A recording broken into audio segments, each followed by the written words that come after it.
to see is true. The names have been changed to protect the innocent.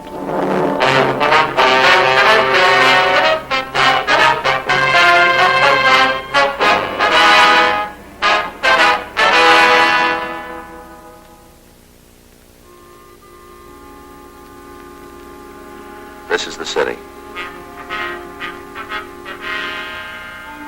Los Angeles, California. I work here. I'm a cop. It was Tuesday, August 10th. It was warm in Los Angeles. We were working the day watch out of Bunko Fugitive Detail. My partner's Frank Smith. The boss is Chief of Detectives Thad Brown. My name's Friday.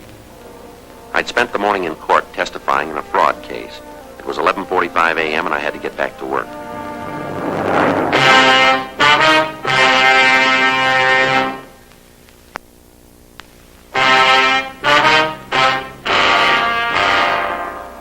You better do something about it.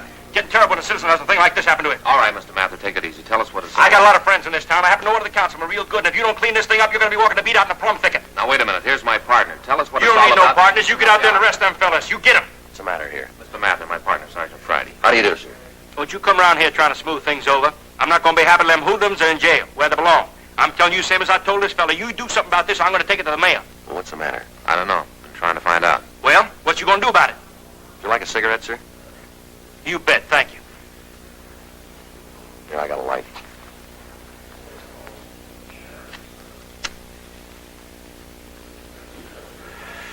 What you gonna do about it? Sir? Well, how about it? What you gonna do? Well, if you'd start right at the beginning and tell us what this is all about, maybe we can give you a hand here. Well, there ain't a shoe shine in the world that's worth $5. I don't care what kind of wax they use. Not for $5, no sir. Shoe shine? Yeah. They call it imported wax. Where they charge for it must be brought in from Timbuktu. Ridiculous. I got the report, Joe. Yeah. They take that match and they light it and they burn the edges of your shoe soles. Don't do nothing but smoke up your shoes, that's all. Just smoke up your shoes at $5 hot foot. What's your full name, sir? Keith Jefferson Mather. Right there on the street to threaten me. Well, now, if you'll just tell us in your own words what happened.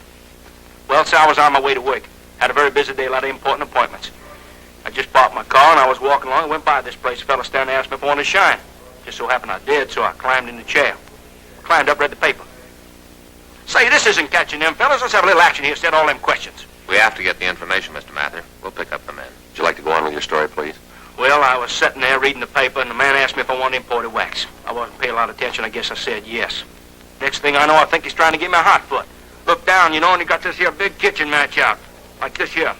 And he's smoke coming up, you know, and he's burning the edges of my soles. I told him to stop it. I got down from the chair. I was plenty sore. You can just bet I was. Plenty. Yes, sir, we can understand. Well, I handed him a $50. Figured that'd take care of the tip, too. Wasn't a very good shine.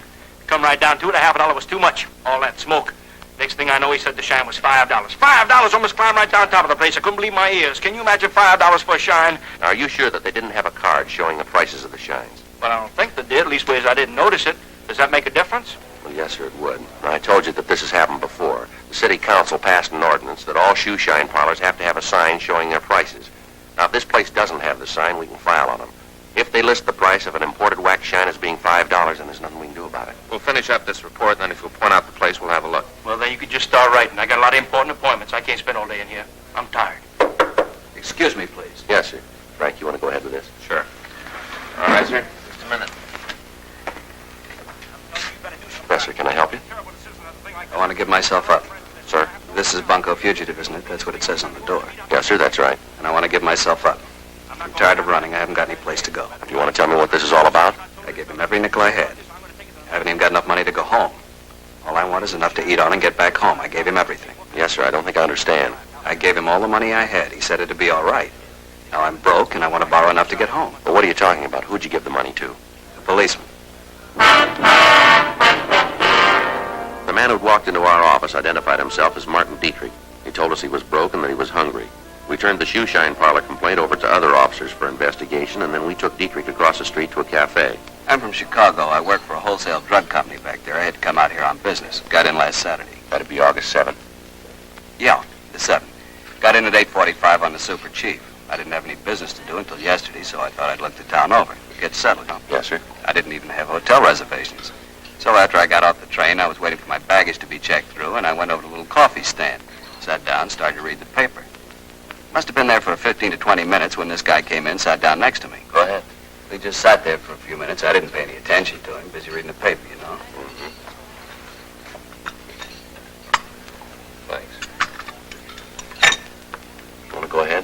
then he asked me for a match. I gave him one, told him to keep the pack. I remember telling him that. The next thing I know, we're in a big conversation. Turns out he's from Chicago, too. I see. Did he tell you his name? Said it was Gabriel Bush. Told me he was in the wholesale liquor business. Said he was out here on a selling trip, checking up on the branch office. I went right along with him. Seemed like such a nice fella. Well-dressed, cultured. Even knowing it, you sure wouldn't figure him for what he was. What was that, sir? A narcotic addict. Were you sure about that? I should be. Cost me over $3,000 to find out. You want to go on, sir?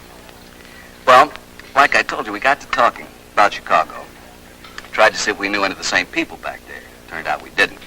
Then we went over to get our baggage. Picked that up and we walked outside. Mm-hmm.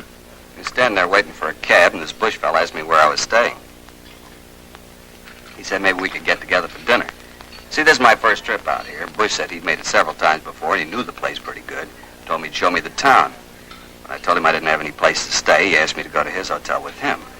Said something about a convention in town, and rooms were pretty hard to get, but I could stay with him until I found a place. Well, he unpacked his bag.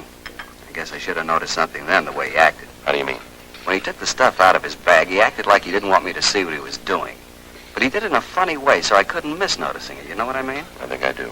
Well, he went in the bathroom, stayed in there for a couple of minutes, and then when he came out, he had his sleeve rolled up. He had a piece of cotton on his arm, like when you give a transfusion. You know, here? Yeah. He had this little leather case. When he went to put it away, he dropped it. Spilled the stuff in it all over the floor. I should have gotten out right then. Right there, if I'd have had any brains, I'd have gotten out. What was in the case? Could you see? All the stuff for taking narcotics. Hypodermic needle, all the stuff. Well, what did he say when he dropped it? He just tried to laugh it off. Then he told me he was a diabetic, said he had to take insulin shots. About that time, the other two guys came in. They knocked on the door, and Gabe went to let them in. They had guns and told us to get our hands up, said they were policemen. Do they have any kind of identification? Yeah, badges. Showed them to us. And then they started to question Gabe. What did these two men want? Said Gabe was a narcotic addict. Said they'd been after him for a long time, and that they'd gotten word from the Chicago police that he was coming out here. Mm-hmm. Told me they'd been following us since we got off the train. Been following us all the time. What'd they do then? Took us downstairs and put us in a car. Said they were going to take us to jail. I tried to talk to them, tell them I didn't have any part in what Gabe was doing. I didn't even know about the narcotics. And one of them said they knew that. That you weren't involved in it, huh? Yeah, then the other one opened up the glove compartment of the car and took out a microphone. Called into police headquarters. Gave them Gabe's name and mine, said they had us in custody and were bringing us in. I kept asking the one guy in the back with me to let me go, let me out of the car. Yeah. The one fella said that if I could afford to take care of all the policemen who knew that I'd been picked up, maybe they could fix it. And the other one, the one in the front seat, said it wasn't a good idea, that they should book me. They got in a discussion about it. The one guy wanted to let me go, the other one said not to. Finally, the one with me in the back seat won out. I gave him all the money I had, $3,350. Now, the badge these two men showed you, did it look like this one? I think so. I was so worried I didn't look real close at it. I think it was the same. Either one of them tell you their names?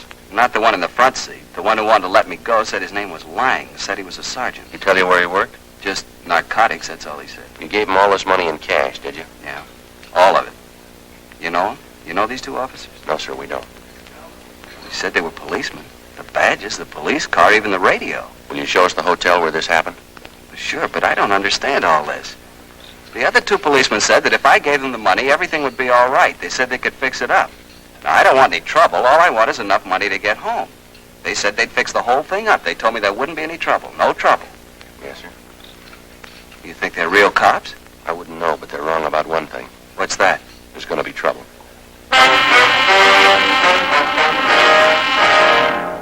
12:52 p.m. We took the victim, Martin Dietrich, back to the city hall. We got in touch with Lieutenant Iannone, Internal Affairs Division. We filled him in on what had happened. He started an immediate check of all police officers in the city and the county. Working from the description we'd gotten from the victim, we notified the narcotics detail and they went to work on it. A local and an APB were gotten out on the suspects. We checked the name Gabriel Bush through R&I. But when the mugshots from the packages we came up with were shown to Dietrich, he was unable to give us an identification. 3:15 p.m. We drove the victim out to the hotel where he told us the shakedown had occurred. We talked to the cashier at the hotel. She told us that the bill for the room had been paid by Gabriel Bush at 2:15 the afternoon of the shakedown, 3 hours after Martin Dietrich had turned over the money to the thieves. She told us that the bill had been paid with cash and that she could give us no further information on the man. We obtained the registration card the suspect had signed when he checked into the hotel. In the usual processing of the card by hotel employees, it had been handled so much that lifting fingerprints from it was impossible. The card was turned over to Don Meyer in handwriting to be checked. 5:20 p.m. The victim started to look through the photographs of police officers. Lieutenant Ionone's preliminary investigation had failed to turn up any police officers who matched the description of the shakedown men. At 1:26 a.m., the victim finished looking at the last picture without finding the men who'd claimed that they were police officers. A check with the officers from Narcotics Division netted us nothing. They were still checking their sources of information to help us in coming up with a lead. We checked out of the office, and Dietrich spent the night at Frank's house. The following morning, Wednesday, August 11th, 8:04 a.m., Frank and I met with Chief Detective Stat Brown. Well, where are you on it? Not too far. What have you got? Well, we checked the files. We're pretty sure that they aren't policemen. How about narcotics? They come up with anything yet? Not yet. They're still working on it. You add it up and you haven't got anything. Right? Pretty close, Chief. You know how I feel on this kind of thing. I want it stopped. Every time these guys take a mark, they're putting every policeman in the world in a bad spot. Right off, we got a victim who swears a crooked officer shook him down. Yes, sir. Need any extra men? Not right now. Might later. Johnny DeBetta standing by. Use anybody else you need, but clean this thing up. Yeah. Got any idea how they made the mark? Well, the story we got doesn't help much. Dietrich was having a cup of coffee, and they approached him. I don't know how these con men work it. They can spot a man with a bankroll 5 miles off. By the time he walks up, they've got a new dodge worked out and ready to go to work. Well, if we knew how to stop that, we'd be out of jobs, wouldn't we? I'd rather have it that way. Where do you go from here? Well, we're getting descriptions out to all the hotels, warning them about the racket, asking them to call us if this Bush fella registers again. Doesn't seem he'll use the same name again. No reason not to. He doesn't know we're onto him. I suppose so. I got an idea last night. Might work. At least to be something to start on. All right, let's hear it. Figures that the only men who'll go for this dodge have got responsible positions in their hometowns. If they didn't, they wouldn't care about being brought down here along with Bush, right? That follows. They gotta be from out of town so the con men can get rid of them fast. Yeah. Now, this Dietrich, he was picked up in a coffee shop near the station, right? Yeah. Then if you're gonna pick your man up, that's the place to do it. Try to nail him while they're setting a mark. Yeah, it might work. Be better if one of us was the mark. That's what I had in mind. You got any good luggage, Joe? Expensive looking? Well, I got a set that somebody gave me last Christmas. Looks good. We'll try it then. Smith, you'll work with DeBetta. Keep a tail on Friday from the time he gets off the train. Here, Joe. Yeah. Here's a timetable. What? Tomorrow morning you start riding the train.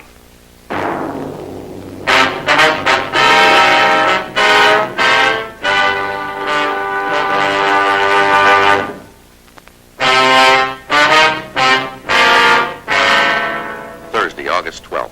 I drove out to Pasadena. At 8:12 a.m., I caught the train on its last stop before the Union Depot in Los Angeles. At 8:45 a.m., the train pulled into the station. I picked up my luggage and left the terminal. From there, I walked over to the coffee stand the victim Martin Dietrich had told us about. From where I sat, I could see Frank and Sergeant John DeBetta farther down the counter.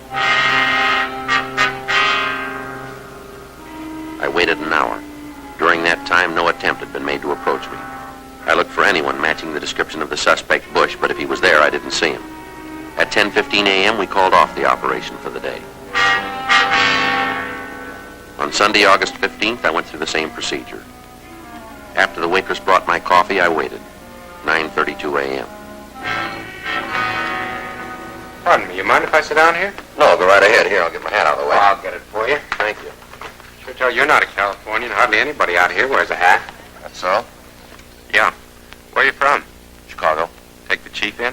Yeah, I just thought I'd have a cup of coffee here before I start out to find a hotel. Guess I ought to introduce myself. I'm Gabriel Bush. My friends call me Gabe. My name's Joe Friday. Did you just get in, too? Yeah, I work for a wholesale liquor company in Chicago. Well, it's a small world, isn't it? Where are your offices? State Street. We got a little trouble with our West Coast office, so the boss sent me out to see if I can straighten it out. What are you doing here? All kind of business and pleasure. What line you in? Machine tools. Uh-huh. How long you gonna be in town? As a matter of fact, I'm leaving Tuesday. It doesn't give you a lot of time here. You know anybody in town? No, sir, not a soul. Where'd you say you were staying? I'm not staying any place yet. I haven't got a place. Thought I'd go over to the Statler. Oh, you're not gonna get in there. Matter of fact, you're gonna have a rough time getting in any place. There's a big convention in town. There just aren't any rooms to be had. I made my reservation a couple of weeks ago. The office out here took care of it. Well, I didn't know it'd be that crowded. Say, tell you what. Yeah. Come on over to my hotel. You can park your luggage there, and I'll get in touch with a couple of friends here and see what they can do. Well, that's pretty nice of you, but I don't want you to go to any trouble. I'll find a place, all right. It's no trouble at all. Can't let a fellow Chicagoan stand out in the cold. I'm sure the boys can find you a place. As a matter of fact, I'll talk to the clerk where I'm staying. Might even be able to fix you up there. I do a lot of business there. They'll do what they can. Well, that's sure nice of you. You sure it's no trouble? Not at all. Come on now. Was this all your luggage, just the one bag? Yeah, that's all. Well, let's shove off. We'll get your room and we're all set. Aren't you going to order anything? No, I'll grab something at the hotel. Say, you got anything planned for tonight? No, nothing special. Good. I know a great place uptown. Good food and great music. Sounds all right. Yeah, it is. No, I sure appreciate this. Don't think anything about it. Who knows? Maybe you'll be able to do something for me sometime. Yeah, maybe I can. We walked out of the coffee stand and took a cab to a hotel out on Wilshire Boulevard. Frank and Johnny DeBetta followed us.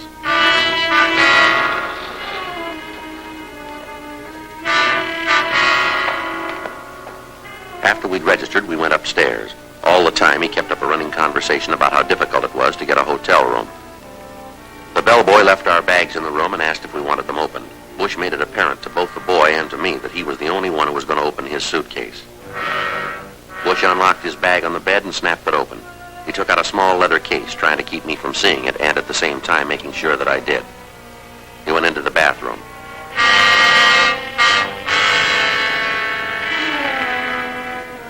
After a few minutes, he came out. He'd taken off his coat and his left shirt sleeve was rolled back. He had a small piece of cotton on his arm. Feel a lot better now. What's the matter? Something wrong? Oh, no, nothing at all. You see, I'm a diabetic. I have to take insulin shots. Oh, I see. I'll put the stuff back in the suitcase and we can start looking for a room for you. Good. Oh, here, I'll give you a hand with that. Don't worry about it. I can get it. You forgot your spoon. Oh, yeah. I didn't know you used a spoon for insulin. I'll get it. Wait a minute. Let me put this stuff away. I just want to see what it is. Police officer, you're under arrest. What for? We haven't done anything. Narcotics. What do you mean breaking in here like this? You got no right to do that. I'd knock it off, Bush. We've been after you for a long time. We finally nailed you, now don't bawl about it. This other fellow a cop, too? Yeah, this is my partner, Roger Silby. Well, listen, I had no part in this. I just met the guy. If you want him, okay, but don't tie me in with him. Too bad, mister. Get your coat. Where are we going? Downtown, we gotta book you. But I had no part in this. I tell you, I just met this guy just this morning down at the depot. I just met him. I'm not mixed up in this. You gotta believe me. My company finds out, it'll cost me my job. Now, you guys gotta give me a break. You should have thought about that before, mister. A little late now. But don't you understand? If my boss hears about this, he'll can me. Oh, come on. Why don't you give the guy a break? He's telling the truth. I just met him. He's got no piece of the action. That's rough. Maybe next time he'll be more careful who he bums around with. Now, let's go. Please, give him a break. You guys are all alike. You cry when you get tagged. This isn't right. Let's go. We're taking you in. What's the charge? We'll tell you in jail. The two men had shown us badges when they came in. They'd flashed them by so fast that there was no way of taking a good look at them. They told us to get our things together. The plan was that I'd go with the suspects and give them the marked money when they asked for it. After that, they'd be taken into custody. Once the currency was in their possession, we could prove extortion, a felony.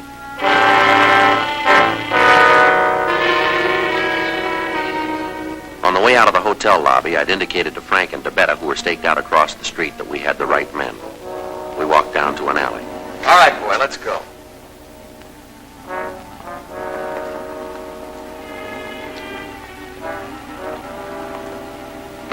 You guys are making a mistake here. We'll let the judge worry about that. I'll call in and tell him we're coming in. Right. Car 12-7, 12-7. We have two prisoners in custody. We're taking them downtown for booking. Repeat, we have two prisoners in custody. We're taking them downtown for booking. Over and out. All right, mister, get in. We got a long ride. Look, I don't understand any of this. What happens to me? We just book you. After that, it's up to the court. Yeah, but they'll turn me loose, won't they? I don't know. We got a big drive on now about narcotics. Courts are getting pretty rough. Had a guy up just last week. They caught him in a car with another fellow who was smoking marijuana. This one guy didn't even know it was tea, and they really nailed him. Hey, how long did they give Jansen? Mean on that T-rap last week? Yeah. 5 years.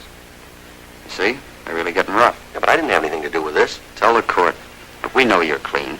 We got word about Bush here coming out from Chicago. Department back there called us. They figured he was out here to make a buy. We've been after him for a long time. You just happened to be in the wrong place at the wrong time. Rough, but that's the way it is. Now, come on, get in the car. Sure a lousy deal. This is going to ruin me. You know that. I'll lose my job. I'll be finished. I don't know. We'd like to help you out, but you can see there isn't any way. There must be. Sylvie? Yeah? How about it? Can't we just let him go? You tell me how we're going to get away with it. How are we going to explain when he isn't there to be booked? Look, he's a nice guy. I don't want to see him get into trouble for something he didn't do. Neither do I, but how do you figure to square it? Suppose we could take care of the watch commander. Maybe he'd forget we called in. Taking care of him is expensive. How much money you got on you? Oh, about $2,500. Not much. Can you raise any more? Oh, not without sending home. I can't do that. How about about it, Sylvie? 2,500 enough? Won't go very far. A lot of people to take care of. That's all he's got. Well, it ain't enough. Let's book him. We've been riding together a long time, Sylvie. This is the lousiest deal we've ever had to pull. If we take the 2,500, explain to the commander, it'll work. Let's give the guy a chance. If anything goes wrong, it's your neck. Yeah, I'll take the rap. Okay. We gotta take Bush in, though. All right. Give me the money. Sure. There you are. That's all I got. Okay. All right, mister, get going. And if I were you, I'd get fast. I'm gonna do that. Would you mind dropping me off downtown? This isn't a taxi service, mister. You're coming out of this smelling like a rose. Don't press your luck. Yeah, well, if you just drop me off near First and Spring, that's all. What's there? City Hall, you're under arrest.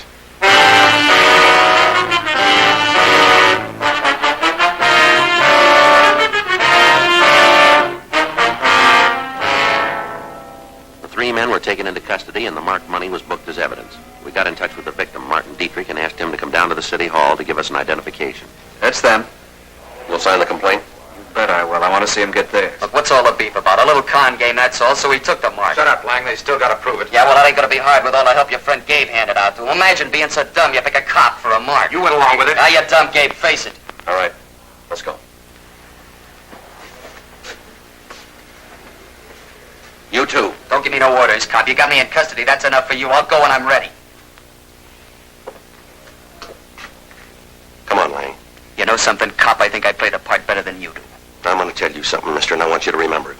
As a con man, you're a flop. You wouldn't know a mark if he came up and hit you in the mouth. Besides being bad at that, you're a liar, the worst kind of liar. You go around telling people you're a cop. You flash a tin badge and right off you're the law. I've been in this business a long time. I've seen a lot of 510s come across the desk. Punks like you take old women, cheap crumbs with a handkerchief switch in the smack game, but at least they don't try to hide behind a phony badge. We don't know how many people you pulled this cheap deal on, but we're going to find out. We'll get every name there is, and we'll make you on all of them. I live in this town. I work here, and I like it. There are 4,000 other men in this city who feel the same way. Men who are trying to prove that the law's here to protect people, not to cut them down. They spend every day of the year running up a good score, and you come along and tilt it. Every one of those people you hit thinks he's been taken by a cop whose hand was reaching for money that wasn't his. Yeah, you keep wearing that grin, Lang. See if you can still make it when we turn the key on you. Now let's go. You want to take him outside, Frank? I'll be right with you. Yeah.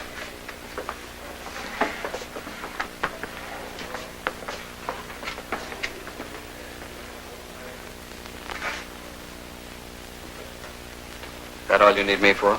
Yeah, thanks a lot, Martin. We'll be in touch with you. Right. Too bad about all this, isn't it? Yeah, it is. All those people that bunch took. They're always going to think those guys were real cops. Yeah? They're never going to know. Of course, you can't blame them, not really. Look how they got to me. Guess there isn't any way to tell. If a guy flashes a badge, you know. How are you going to tell? There's one way. How are you going to know he's a fake? When he asks you for money.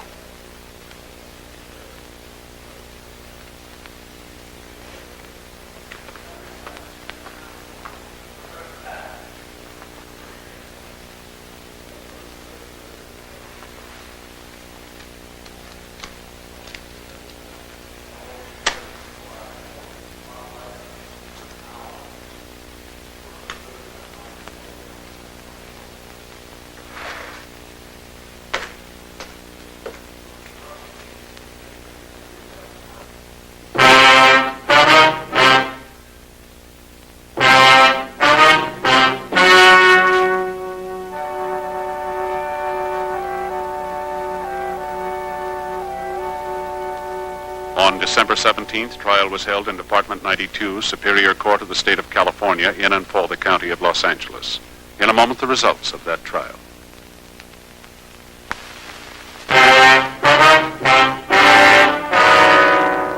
The suspect was tried and convicted of violation of Section 518 PC, extortion, which is punishable by imprisonment in the state penitentiary for a period of not less than 1 nor more than 10 years.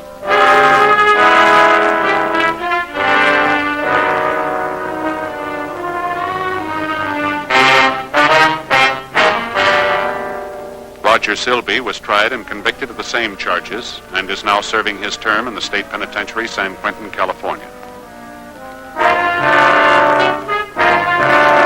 Gerald Lang was tried and convicted of the same charges and is now serving his term in the state penitentiary, San Quentin, California.